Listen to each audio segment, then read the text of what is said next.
በስመ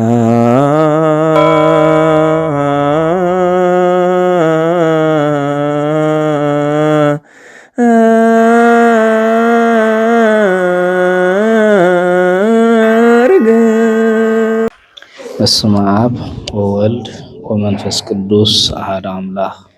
አሜን። ወልድ ወልዳን በሀብት መንፈስ ቅዱስ መንፈሳውያን በክርስቶስ ክርስቲያን ተሰማሁም ስድራ አምላክ ከመ ያለሁም አሜን። ቅዱስን ዘለዓለማውን ዝኾነ ቅዱስ አምላኽና እግዚአብሔር ጊዜን ሰዓትን ሓልዩ ናብ ቅዱስ ቤት ስለዝኣኻኸበና ክብርን ምስጋናን ይብፅሓዮ።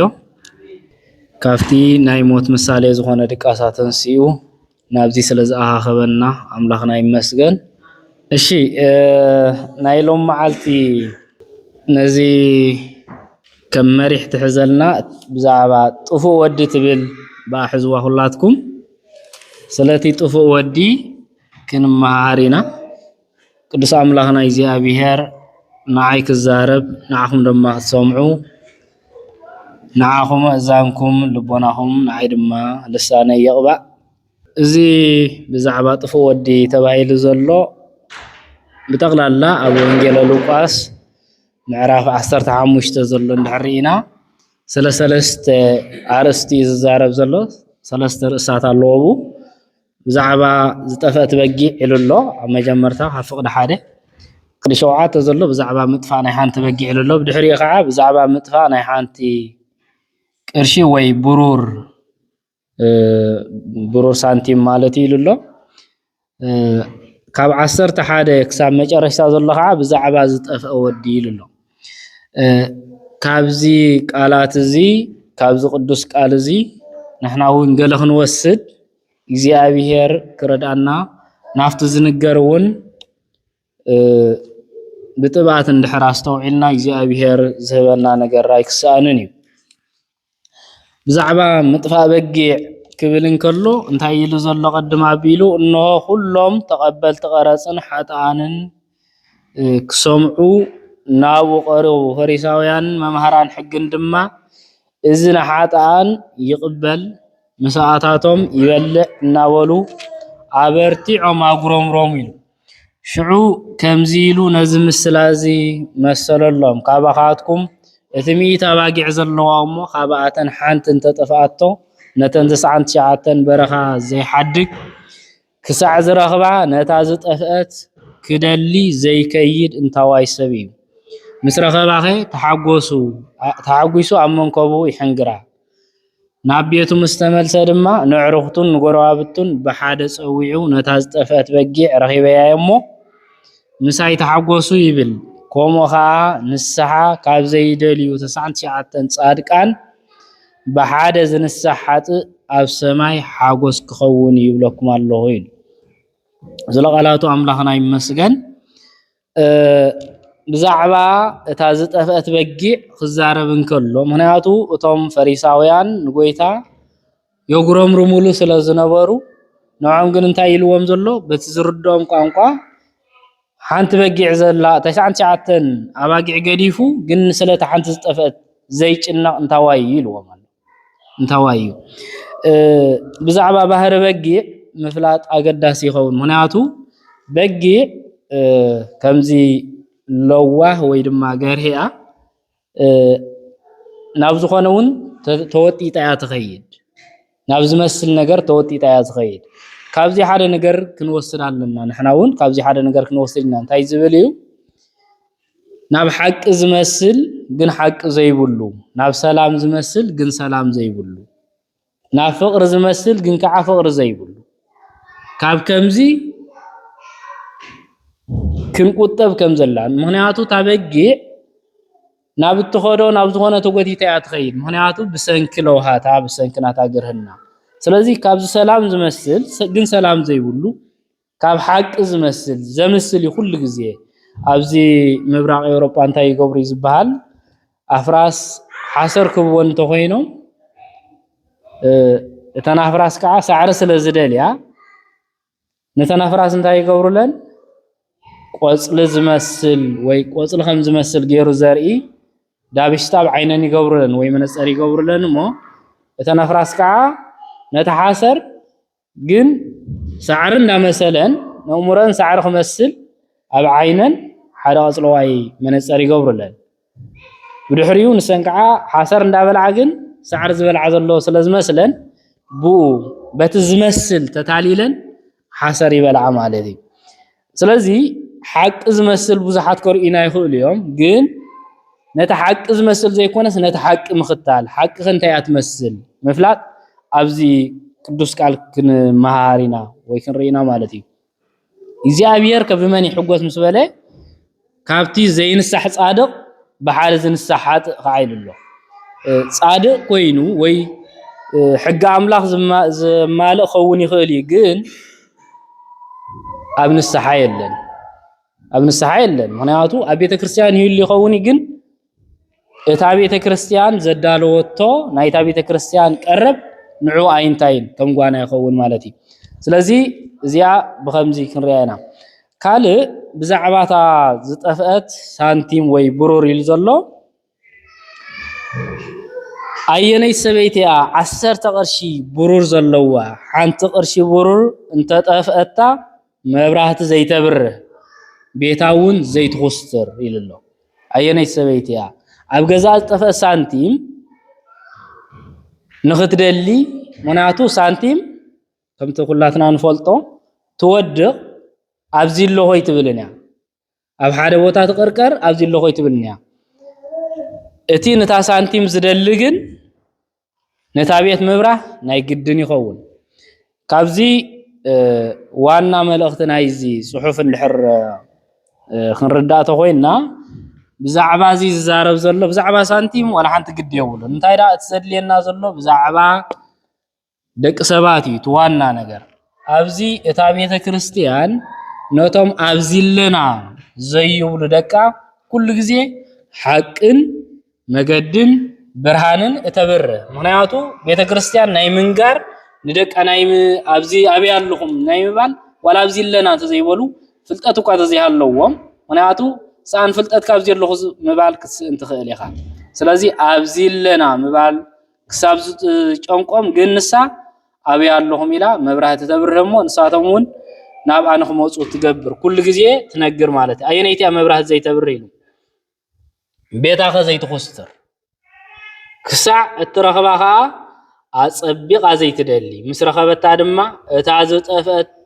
ቅርሺ ብሩረይ ረኺበያ እሞ ምሳይ ተሓጎሳ እናበለት ንኣደናታታ ወይ ንመሓዙታን ማለት እዩ ንጎረባብታን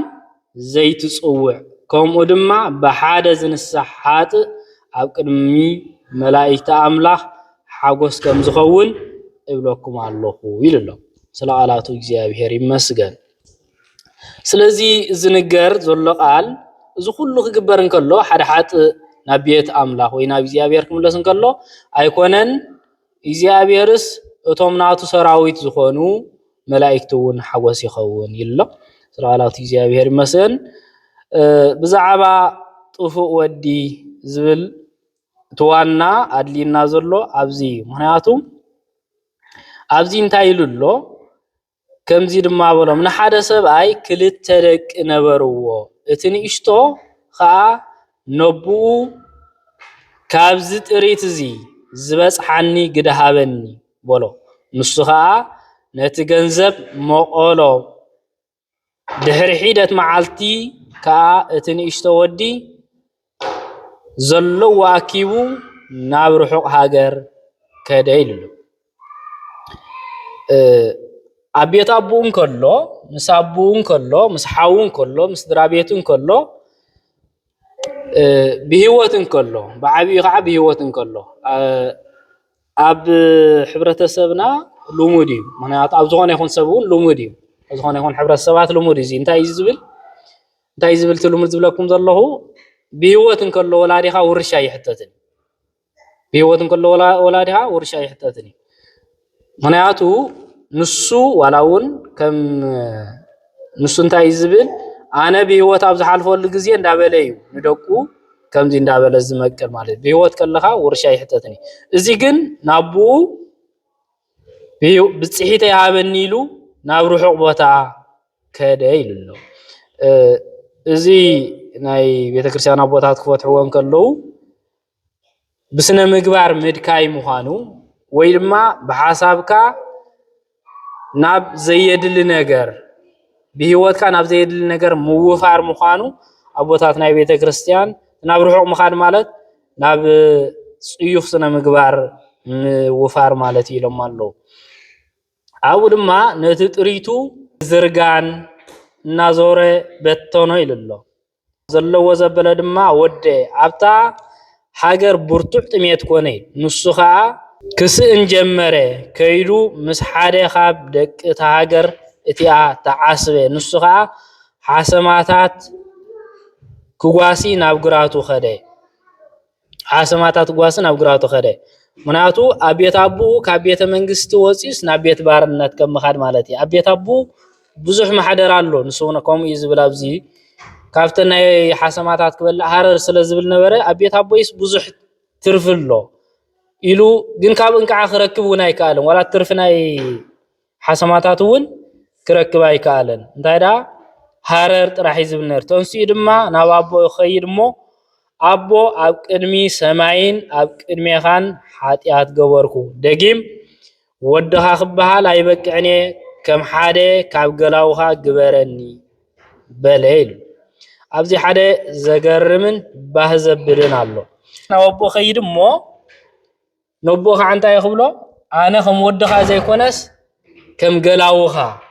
كم تما جلتها كم غير كارأيني كم غير كارأيني أتي كابل بيز بجس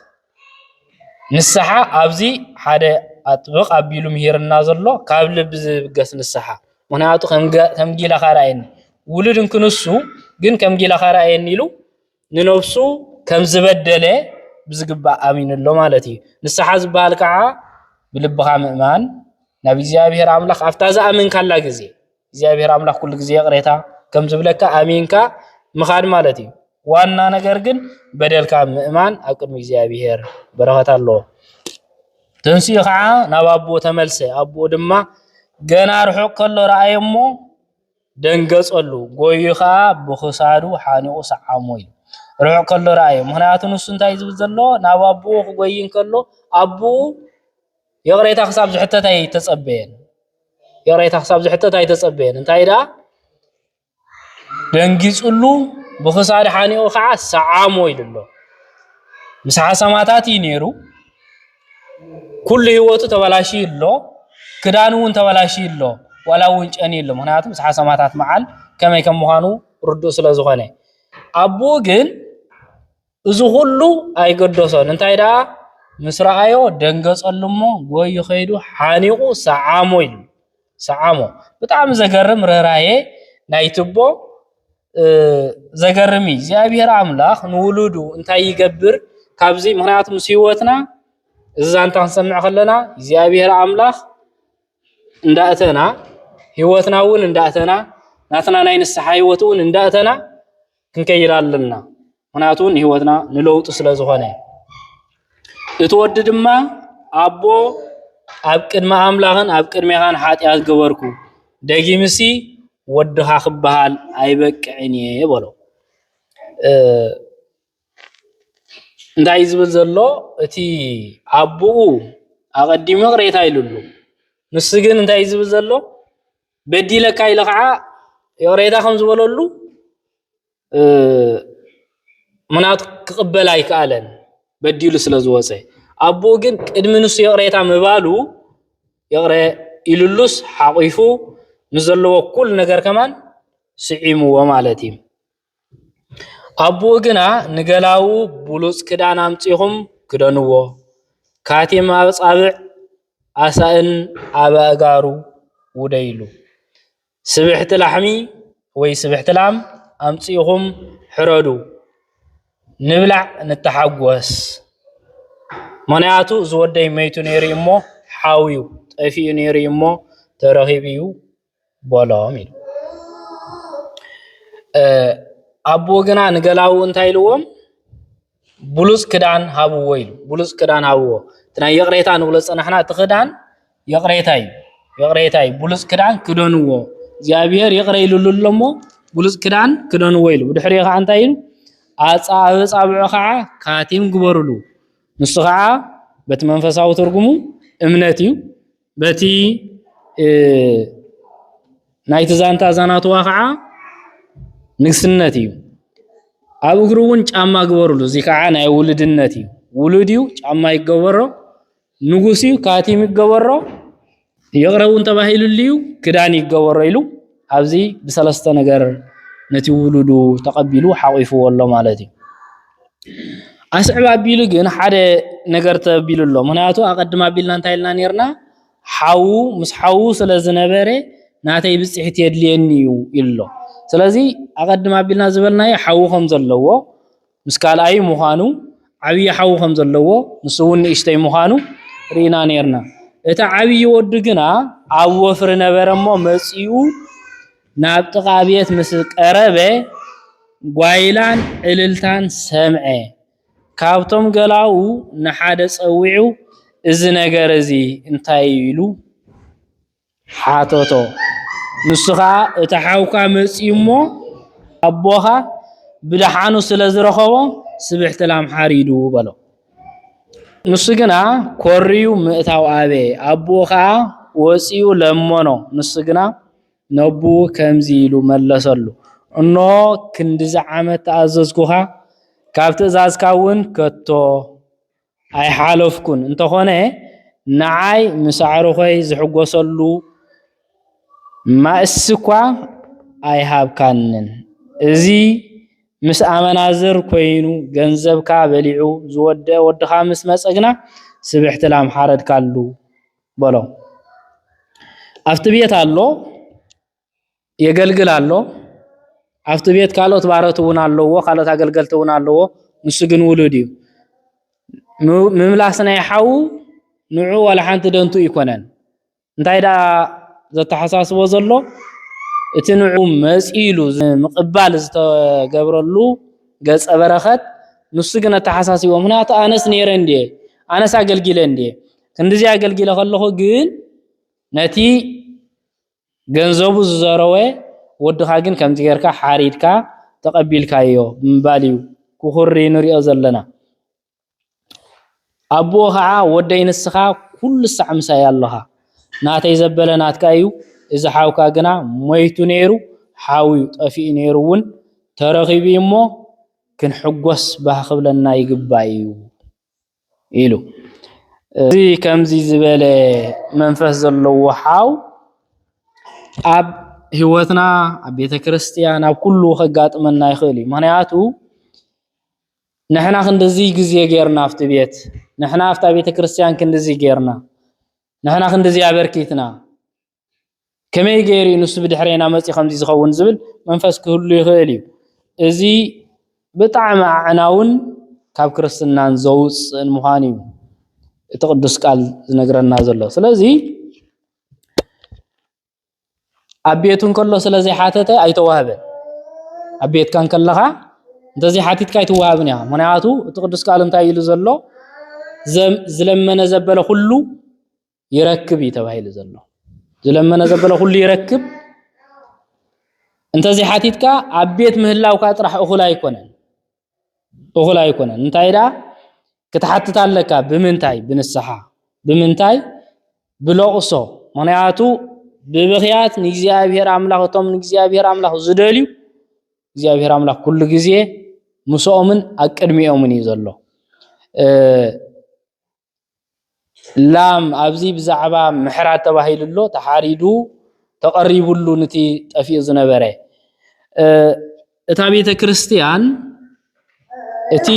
ብደሙ ዘጥረያ ጎይታ ዓለም ክርስቶስ ዝሃባ ናይ ዘለዓለም ቅዱስ ስጋ ክቡር ደም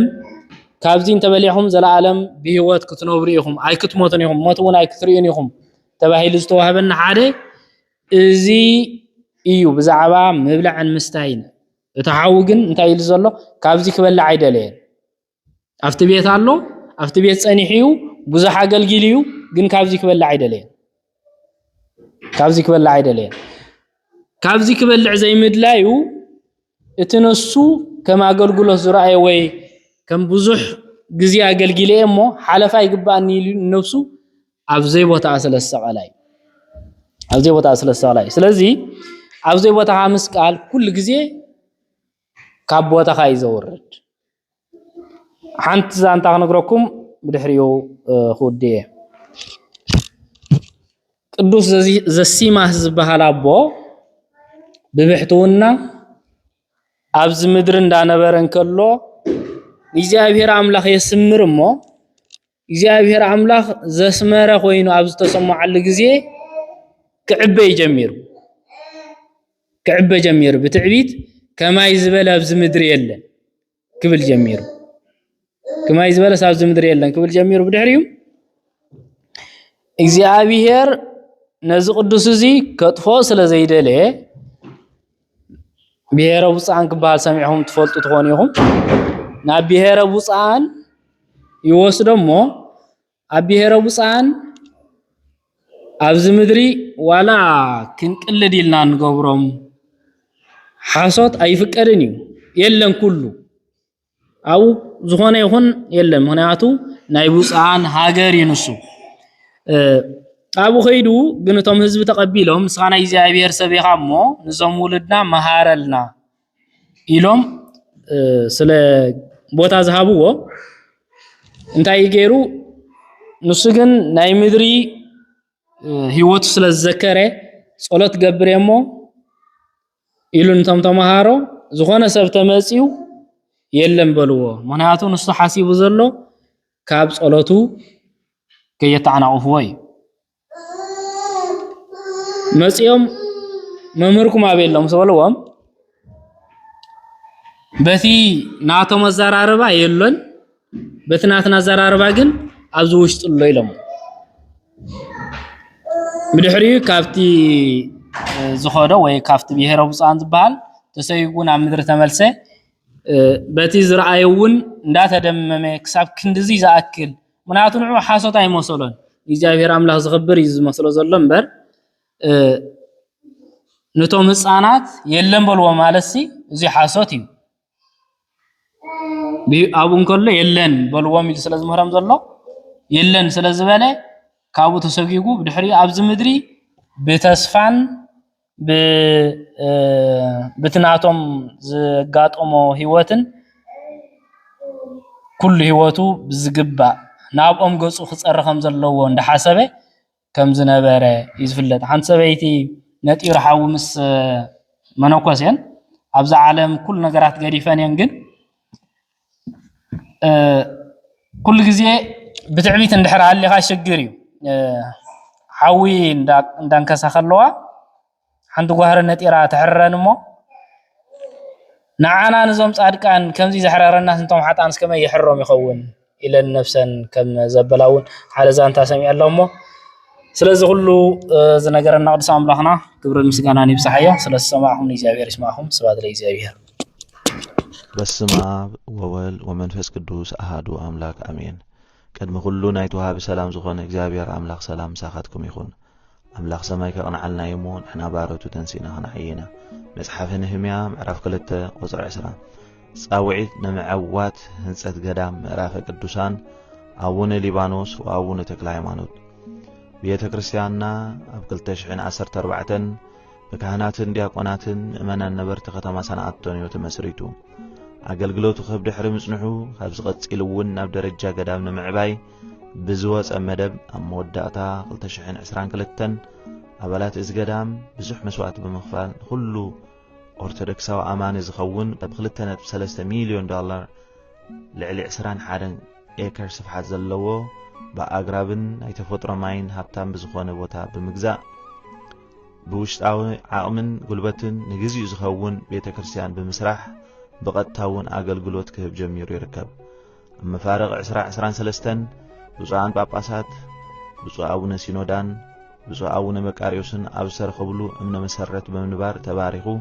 ናብ ቀጻሊ መደብ መስርሕ ህንፃ ንምጅመር ተዳልዩ ይርከብ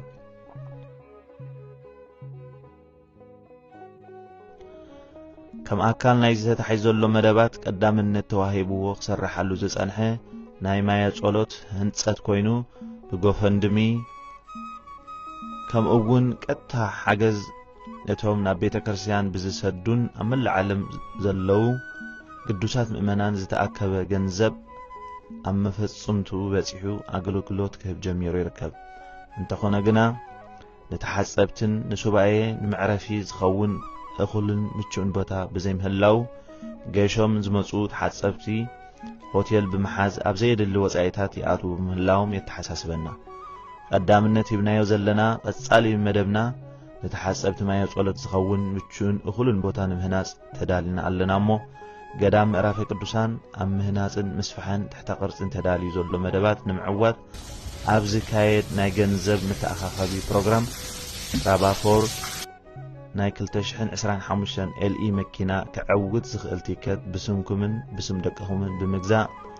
تخافلتي درب برخت كتكونو كم أون أم ناي مويان نبرتن دقفن حاجزن كتساتفو أب سماي نصدقي أم مدر دما تاريخ نمسلنا بحبار حشرانا خنقمت أم ملو عالم زلهم مؤمنان قدام رافق قدوسان حدرا النابلت صاوعي التقرب